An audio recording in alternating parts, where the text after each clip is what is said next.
how the concentrations understanding is important in solving the stoichiometric problem. We'll take few illustrations where concentrations basically usefulness in solving the stoichiometric questions. Okay, तो कैसे करना है देख लेते हैं. Concentrations and stoichiometric एक example लेते हैं, एग्जाम्पल से ही समझेंगे. Look at that. For example, say calcium carbonate is reacting HCl, is reacting with HCl, producing this kind of reactions.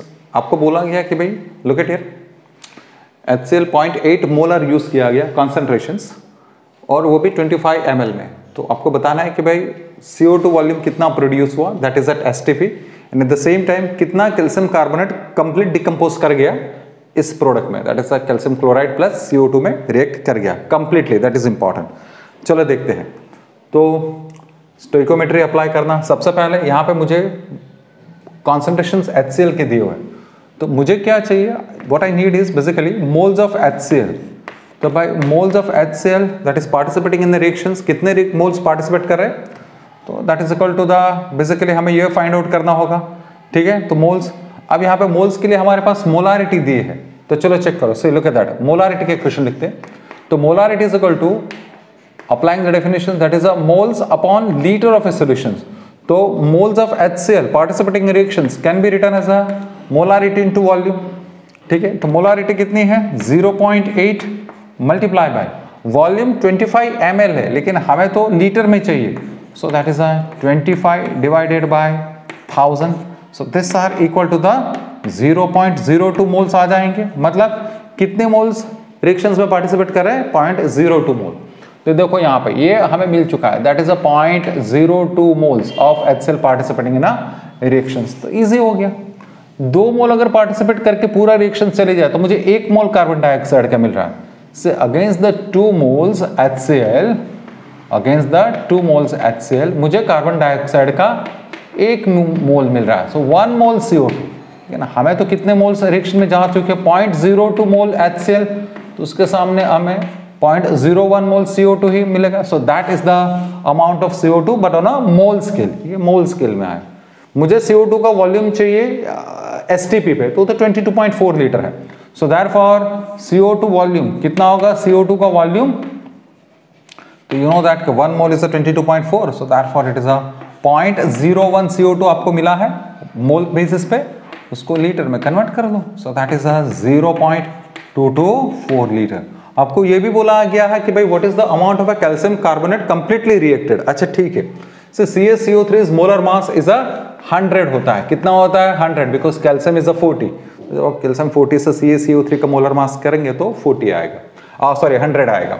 अब देखो यहाँ पे उसका मतलब ये हुआ कि जब मेरे पास 2 मोल्स HCl है, अगर 2 मोल HCl अगर आप ले रहे हैं तो वो कितना कैल्शियम कार्बोनेट को कंप्लीट डिकम्पोज करवा सकता है, 100 ग्राम CaCO3 को वो कंप्लीट डिकम्पोज करवा सकता है. लेकिन हमने तो सिर्फ कितने मोल्स HCl के यूज किए हैं according to the given concentrations, सिर्फ 0.01 मोल HCl है, तो कितना होगा. So that is equal to than 0.01 upon 2 into 100, that is equal to the 1 gram. भाई करेक्ट और नॉट चेक करो. So this is equal to the 1 gram of calcium, sorry it is 0.01 नहीं, sorry it is 0.02. देखो HCl के तो हम लोगों ने 0.02 मोल्स है ना, सो दैट इज 0.02 मोल्स. तो 0.02 upon 2 into 100, so that is 1 gram calcium carbonate completely reacted. तो 2 मोल HCl अगर 100 ग्राम को डिमांड करता है, तो हमने कितने रिएक्शंस में ऐड किया हुआ है, we have added the 0.02 mole HCl as per the given concentration. तो 1 ग्राम कैल्शियम कार्बोनेट को पूरा रिएक्शंस करवाएगा. 14.5 ग्राम C4H10 ये कंपाउंड ब्यूटेन कहते हैं, that is a hydrocarbon, that is a butane, वो हाइड्रोकार्बन है. Burns completely in the presence of oxygen. बोला क्या, find the mole fractions of the product produced, find the mole fractions. तो यहाँ भी स्टोइकोमेट्री और आपका मोल फ्रैक्शंस कंसंट्रेशन साथ में आ गया, तो मोल फ्रैक्शंस आपको फाइंड आउट करना है. ठीक है, देखते हैं कैसे करना है, कैसे क्या होगा. So look at that. First of all combustion reaction लिखना होगा, किसका, ब्यूटेन का. तो let's write the butane's combustion reactions, that is a C4H10. अच्छा यहाँ पे एक एडिशनल बात मैं यहाँ पे कहूंगा, plus O2, any hydrocarbons combustions always producing carbon dioxide and H2O. तो स्ट्रेट फॉरवर्ड बात है, that is a CO2 plus it is a H2.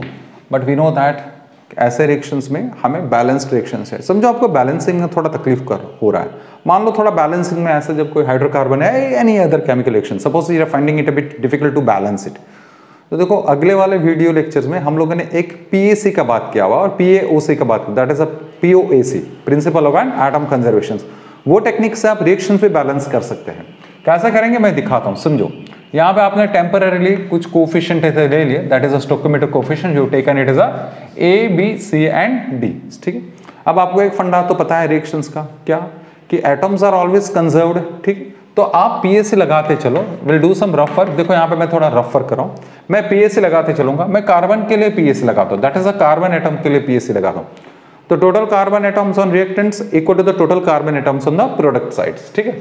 यहाँ पे एक मॉलिक्यूल में 4 कार्बन है, लेकिन ऐसे 4 मोल्स है, तो क्या रिएक्टेंट साइड में मुझे लिखना चाहिए 4A, okay, that is the number of carbon atoms. यहाँ पे देखो एक CO2 में एक ही कार्बन है, ऐसे हमारे पास C मोल्स मैंने ली है, so therefore it is equal to the 1 into C। ये पीएसी कार्बन पे लगा दिया आपने। चलो हाइड्रोजन पे पीएसी लगा दिया जाए, एक मॉलिक्यूल में 10 है, ऐसे मेरे पास A मोल्स है, तो क्या मुझे लिखना चाहिए, that is A into 10, 10A लिख दूं, so that is 10A equal to, इस तरफ कितने हाइड्रोजन, एक H2 में 2 है, ऐसे D मोल्स है, सो दैट इज 2D। अच्छा ठीक है, एक और पीएसी लगा दिया जाए, दैट इज एन ऑक्सीजन।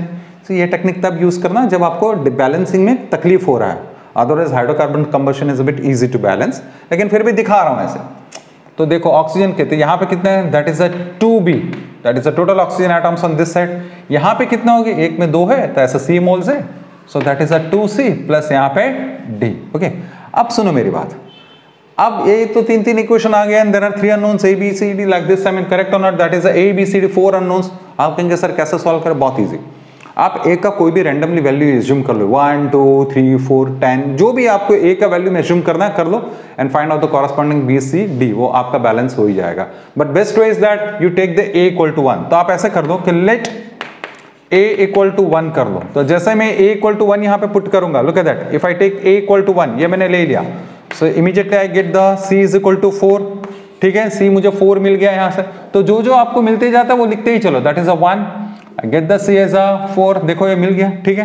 अब यहाँ पे A इक्वल टू 1 पुट करेंगे, if I put 1, so that is 10 into 1, it is equal to 2D। तो D मुझे कितना मिल रहा है, 5, ओके, तो D यहाँ पे 5 मिल गया, देखो यहाँ पे ये मिलते जा रहा है, ठीक है। अब यहाँ पे आइए, ओके फाइन, आपको ये ऑलरेडी C एंड D मिल चुके हैं, आपको C एंड आपको क्या मिल चुका है, you got the C, you got the D also.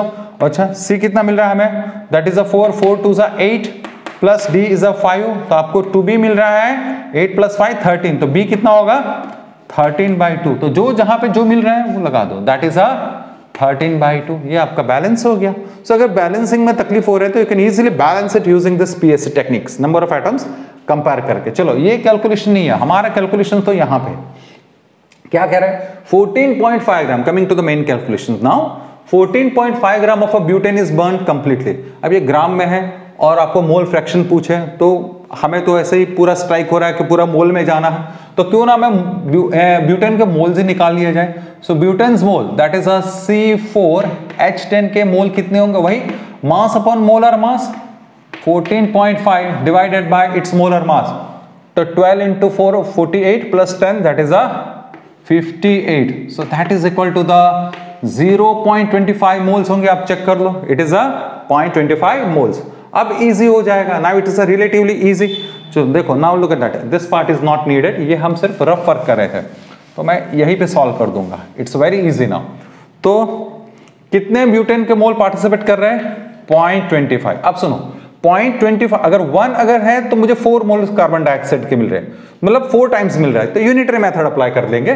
सो 0.25 से 4 टाइम्स तो 0.4, और आप ऐसे भी लिख सकते हैं, कैसे लिखते थे हम लोग कि मोल रेशियो कंपेयर करते थे, that is 0.25/1, 0.25 divided by 1, moles given divided by 1, correct और नॉट, it is equal to moles of CO2 produced divided by stoichiometric coefficient. So look at that, moles of CO2 produced is equal to 4 times 0.25, so that is a 1 mole, very easy।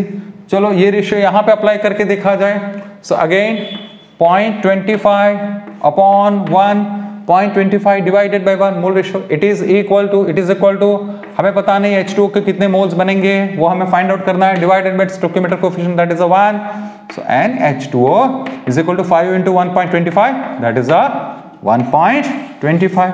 और आपको क्या पूछा है, ये मोल नहीं पूछा, आपको mole fraction पूछा है। तो चलो मोल फ्रैक्शंस, कोई भी सिंबल जनरली जीटा यूज किया जाता है, या बराबर है जीटा यूज किया जाता है। So that is a mole fractions of a CO2, it is equal to moles of CO2 divided by total moles, simple understanding, plus moles of H2O, मतलब total moles. This is a 1 divided by NCO2 1 plus 1.25, that is a 2.25, and so mole fractions of H2O, it is equal to moles of H2O 1.25 divided by total moles, again it is a 2.25, जो answer आया वो, is that clear or not? ठीक है, तो ये आप देख रहे हैं कि कैसे स्टोइकियोमेट्रिक कैलकुलेशंस में कॉन्सेंट्रेशंस इन्वॉल्व है। LPG, that is mixtures of a butane plus propane, दिया हुआ है, that mixture is a 3 liter LPG 3 liter जिसमें butane propane है, on complete combustions producing 10 liter of a CO2, okay? तो आपको बोला गया in that basis, I mean find the compositions of LPG as a percentage volume by volume, मतलब कितना percentage volume butane का है और कितना परसेंटेज वॉल्यूम प्रोपेन का है बेस्ड ऑन दिस डेटा। ठीक है, तो ये देखो यहाँ पे एक लॉ हम लोग फॉलो कर सकते हैं कि कोई गैस फेज रिएक्शन से, मान लो कोई गैस फेज रिएक्शन से, दैट इज अ कोई भी ले लो, for example the non reaction that is a N2 plus 3H2 that produces a 2NH3। तो भाई यहाँ पे गैलोसिक्स जो law of gases volume of gases बताता है, गैलोसिक्स लॉ एक ऐसा लॉ है कि क्या कहता है कि gases are also always combining in a particular ratios, that is a whole numbers and the simple ratios. यहाँ से समझ में आ रहा है कि N2S2H2 is nitrogen, S2 hydrogen is combining in the volume ratio of a 1:3S2 and 1:3 and producing NH3 2, मतलब N2H2 और NH3 का वॉल्यूम रेशियो ये रिएक्शन में क्या बनने वाला है 1:3S2 provided the pressure and temperatures are same pressure temperature condition, वो वेरी नहीं होना चाहिए। तो ये हमारा that is a basically law of a volume of a gases है कि ऐसे सिंपल रेशियोज में ही गैसेस ऑलवेज कंबाइन कर जाते हैं और वो रेशियो फिक्स ही रहता है। ठीक है, तो ये ऐसे वाले कॉन्सेप्ट मतलब ये अंडरस्टैंडिंग का और ये पूरा स्टोइकियोमेट्रिक नॉलेज का हम लोग यूज करके सॉल्यूशंस तक आ सकते हैं। चलो दो ले लेते हैं, तो कुछ एज्यूम कर लिया जाए, लेट्स एज्यूम दैट, हम लोग कुछ एज्यूम करेंगे यहाँ से कि लेट प्रोपेन जो है, let propane equal to x litre. अगर मैंने प्रोपेन x लीटर लिया तो उसका मतलब क्या हुआ, it means that I am taking the butane as, total तो 3 है, so that is a 3 minus x litre, it is a 3 minus x litre for sure. ठीक है, अब हम दोनों का रिएक्शंस लिखेंगे। तो first will write the reactions of a propane. So this compound C3H8 ये हमारा प्रोपेन है, that is a propane. Complete combustions की बात हो रही है, सो it is a plus O2, so hydrocarbon combustions always produces CO2 plus H2O, लेकिन balance करना जरूरी है। तो 3 carbon that is a 3 H2 H8 है, सॉरी, सो 4H2। अब ऑक्सीजन कितने होते हैं चेक कर लो, 3 2 6 plus 4 that is a 10, so it is a 5O2। ये आपका बैलेंस्ड रिएक्शन है for the complete combustions of a propane. Butane की बात करें, so this compound is a butane, that is a C4H10 is a butane plus O2 that also produces a CO2 plus H2। भाई ये just little while ago we balanced it and we found the coefficient that is a 13/2, this is a 4 and this is a 5। ठीक है, चलो पहला reactions पे आइए। ये reactions ऐसे कहते हैं कि propane S2 oxygen S2 CO2 S2 H2O कुछ भी हो जाए ये इसी वॉल्यूम रेशियोज में रहेंगे, that is a 1:5:3:4, that is a Gay Lussac's law of basically volume of a gases. तो उसका एक लॉ ऑफ वॉल्यूम है जो आपको फॉलो करना है, इसी वॉल्यूम में वो रिएक्ट करेंगे। मतलब ये अगर 10 ml ले लूँ तो ये 50 ml, this is 30 ml, this is 40 ml। ये अगर 100 ml ले लूँ तो this is 100 ml, this is 500 ml, 300 ml and 400 ml। ये पूरा फंडा चलेगा। ठीक है, अब देखो यहाँ से अगर 1 वॉल्यूम मुझे 3 वॉल्यूम CO2 का दे रहा है, मतलब 1 ml 3 ml दे रहा है, तो मेरे पास तो x लीटर पूरा कंबशन में चला गया। तो अगर x लीटर अगर मैं ले लूं, if I take this one as an x litre, तो क्या मुझे CO2 का वॉल्यूम 3x लीटर मिलेगा for sure. So that is a volume of CO2 from the C3H8। ठीक है, ये वॉल्यूम रेशियो मुझे क्या कहता है कि this always reacts in the ratio that is 13/2:4:5। ठीक है, अब सुनो मेरी बात, ब्यूटेन यहां पे कितना है, दैट इज 3 - x लीटर। तो 3 - x लीटर, देखो 1 मुझे 4 दे रहा, तो 3 - x मुझे कितना देगा, दैट इज 4 × 3 - x ही देगा।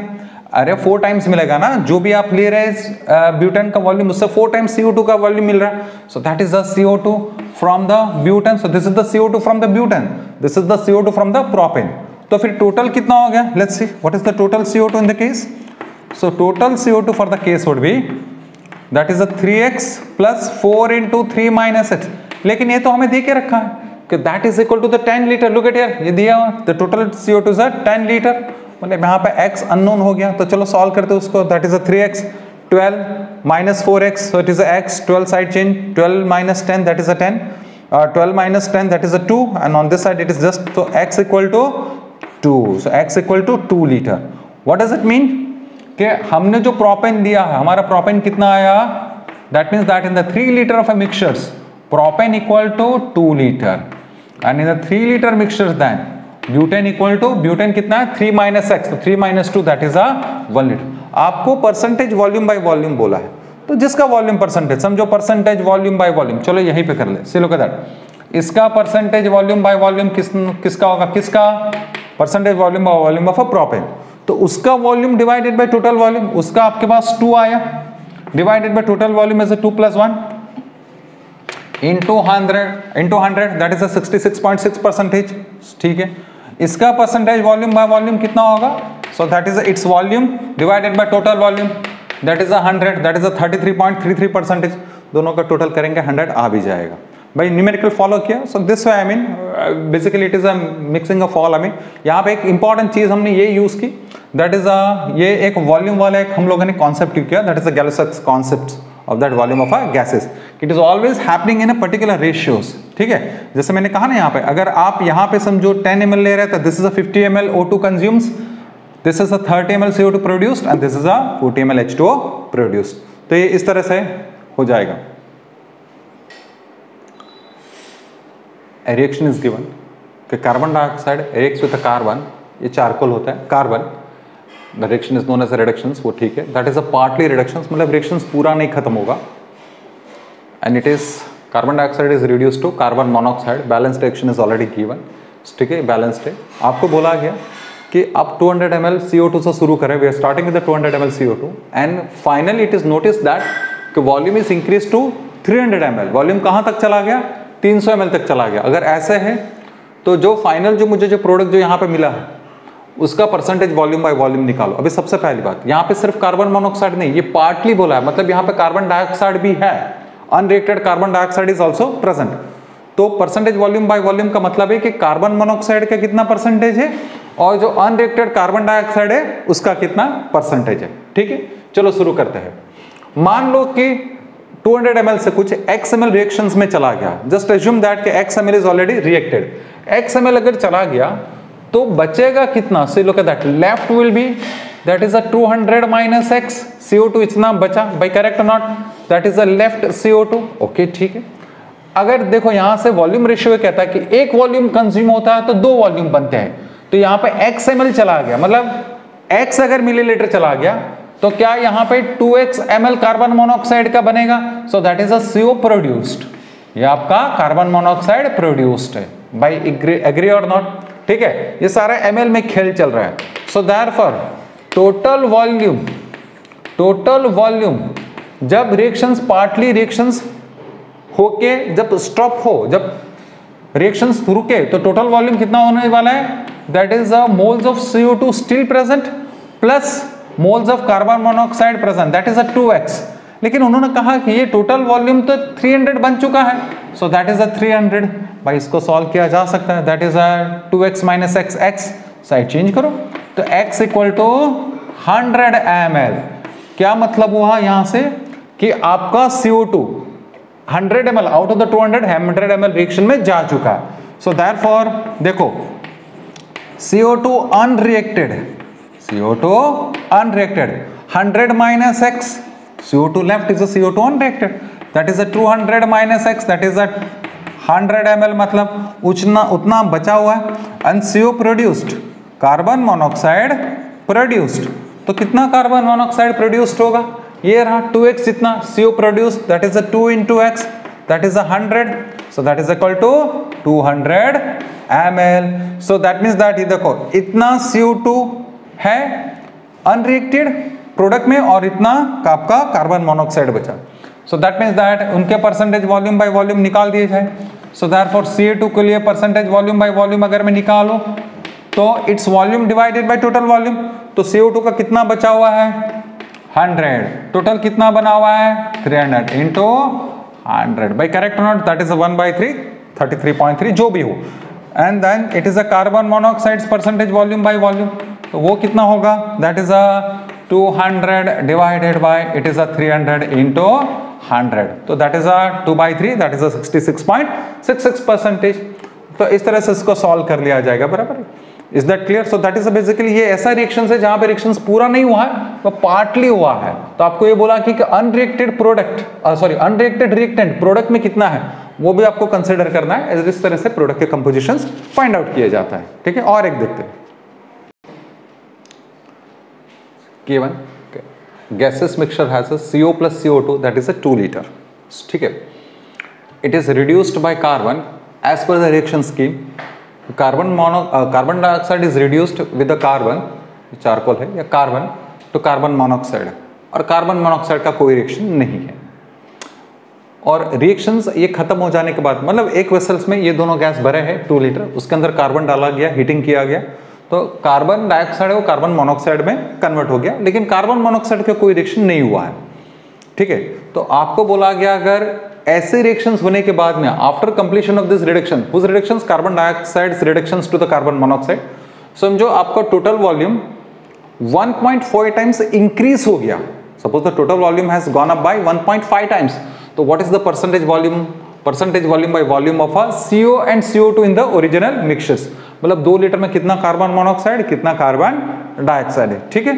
तो एक काम करते हैं, let's do this way, I mean मान लेते हैं let CO2 is equal to x litre है, तो अगर CO2 x लीटर मानो तो carbon monoxide is certain the 2 minus x ही होगा। चलो ठीक है, देखो CO2 कितना लिया मैंने, that is an x litre. अब वॉल्यूम रेशियो कहता है कि CO2 CO रेशियो फॉलो करना चाहिए 1:2, कहा ना मैंने, that is the Galileo's law of that volume of a gases, तो वो वॉल्यूम रेशियो सिंपली होना चाहिए, दैट इज 1:2। तो अगर ये x लीटर चला जाता है, ये पूरा कंप्लीट रिडक्शन का बात हो रहा है, पार्टली रिडक्शन नहीं है, इट्स अ कंप्लीट रिडक्शन। तो अगर ये पूरा x लीटर अगर चला जाता है तो उसके सामने मुझे कार्बन मोनोऑक्साइड कितना मिलना चाहिए, according to the ratio it has to be the 2x litre, बराबर है। तो x लीटर मुझे 2x लीटर देना चाहिए, जबकि यहां पे तो कार्बन मोनोऑक्साइड ऑलरेडी है ही है, that is a 2 minus x, it is a 2 minus x। अच्छा ठीक है, अब देखो जब रिएक्शन शुरू भी नहीं हुआ था, that time let's say that is an initial volume, मैं उसको V0 कहता हूं, that is initial volume at a time 0। वो वॉल्यूम कितना था जब रिएक्शन शुरू नहीं हुआ था, दैट वाज अ 2, ओके। जब रिएक्शंस खत्म हुआ, मतलब जब रिडक्शंस खत्म हुआ, सो उसे हम लोग VF कह देते हैं, फाइनल वॉल्यूम। तो फाइनल वॉल्यूम में देखो ये कार्बन डाइऑक्साइड तो कंज्यूम हो गया कार्बन मोनोऑक्साइड में, कार्बन मोनोऑक्साइड का कुछ भी नहीं हुआ, तो क्या यही दो लोग बचे हुए हैं, दिस आर द 2 कंपाउंड्स और this are the 2 gases still present in the mixtures, तो वो कितना होगा, that is a 2x plus 2 minus x, so that is a 2x minus x, that is a x plus 2। अब आपको ये बोला कि volume is increased by 1.5 times, ठीक है, मतलब इट इज इंक्रीज्ड, तो मतलब आप ऐसा कह सकते हैं ना कि VF upon VO that is a final upon that is अ 1.5, क्यों फाइनल वॉल्यूम इनिशियल का 1.5 टाइम्स हो चुका है। अच्छा करेक्ट और नॉट, ऐसे ही हुआ ना, VF is by VO is equal to 1.5। अब VF कितना है, that is a x plus 2 divided by VO कितना है, that is a 2 and that is equal to 1.5, side change करो, that is a 3 by correct or not, so therefore x equal to that is a 3 minus 2, so that is a 1, ये 1 है। इसका मतलब हुआ कि ये कार्बन डाइऑक्साइड मिक्सचर्स में कितना है, व्हाट इज x, x तो CO2 वॉल्यूम जो हम लोगों ने लिया था कि भाई इनिशियली इतना है, so therefore CO2 equal to 1 liter, sorry CO2 equal to 1 liter। तो on that basis what is the carbon monoxide is a 2 minus x, so that is a 2 minus 1, so that is equal to the also 1 liter। तो CO2 is 1 liter and carbon monoxide is also 1 litre. तो ये कुछ 50-50% mixtures हो गया भाई। This mixture is then obviously it is a 50-50% mixtures हुआ भाई। Is that clear और नॉट? तो CO2 is a 1 liter and CO is also 1 liter। तो आप कह सकते हैं उसका परसेंटेज वॉल्यूम बाय वॉल्यूम क्या लिखना? सो that is a percentage volume by volume, that is a 1/2 into 100। So this is also percentage volume by volume, that is also 1/2 into 100। Clear? Hydrocarbon 20 ml undergoes a complete combustions and as a result of that combustions producing 80 ml CO2 and 100 ml H2O। तो बोला कि अगर product निकल रही है that is 80 ml CO2 and 100 ml H2O, तो इसका empirical formula क्या है? What is the empirical formula of CXHY? तो ये एक हाइड्रोकार्बन है। तो look at that, hydrocarbons combustions always bound to give CO2 plus H2O ही देगा, ठीक है? It is certainly going to give us CO2 plus H2O oxygen के साथ में रिएक्शंस करके। तो यहाँ पे समझो हम लोग कोई बैलेंसिंग का हेल्प नहीं लेना चाहते, तो look at that, it can be solved in this way. Hydrocarbon CXHY CO2 में कन्वर्ट कर रहा है।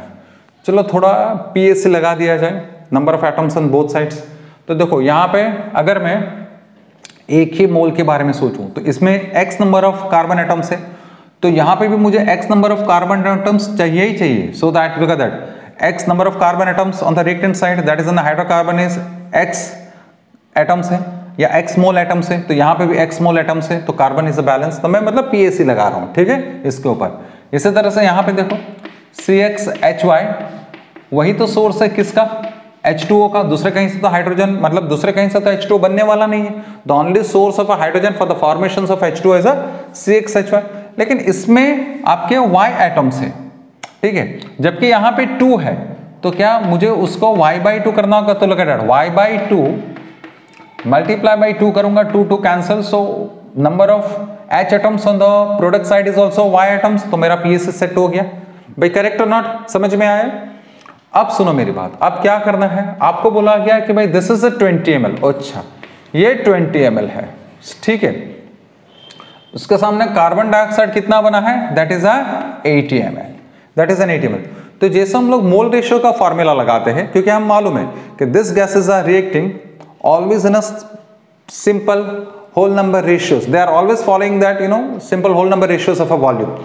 तो मतलब जो हम लोग मोल रेशियो का कॉन्सेप्ट लगाते थे वही हम लोग वॉल्यूम रेशियो का भी कॉन्सेप्ट लगा सकते हैं। कैसे? तो look at that, volume of a hydrocarbon CXHY divided by its stoichiometric coefficient 1, it is equal to volume of CO2 produced divided by its stoichiometric coefficient, that is a 1। अब देखो यहाँ पे ये कितना है? that is a 20/1 and this is equal to, ये आपको already देके रखा है, that is a 80/x। तो क्या मेरा x यहाँ से 4 आ गया? so x equal to 4। एक आंसर मिल चुका है मुझे, that is an x, ये x, तो x 4 आ चुका है। यहाँ पे आ जाओ on this side, this is a 20 ml, okay fine. H2O कितना बन चुका है? दैट इज 100 ml, ठीक है, this is not required, it is 100 ml। यहाँ पे भी ये अप्लाई करो, 20 divided by that is a volume given upon the stoichiometric coefficient, it is equal to H2O's volume given is 100 divided by its stoichiometric coefficient, that is y/2। भाई correct और not? तो यहाँ से y के लिए solutions लिख दो। So therefore let's solve the y। तो y/2 that is y सामने कर लो, that is y/2, 100/2 that is 5 and so y is equal to 10। Check करो, तो y is equal to 10, मतलब हमारा एम्पिरिकल फॉर्मूला क्या आ गया? that is CX, x is 4 and HY that is 10। तो दो चीज यहाँ पे यूज की गई, that is वो वॉल्यूम वाला लो कि भाई it's always a simple whole number ratios. यहाँ पे मैंने PAC लगा दिया ताकि कार्बन के एटम्स मैंने बैलेंस कर लिए। Is that clear? So this is how we get to the empirical formula. So that's it from this concentrations versus a stoichiometric part.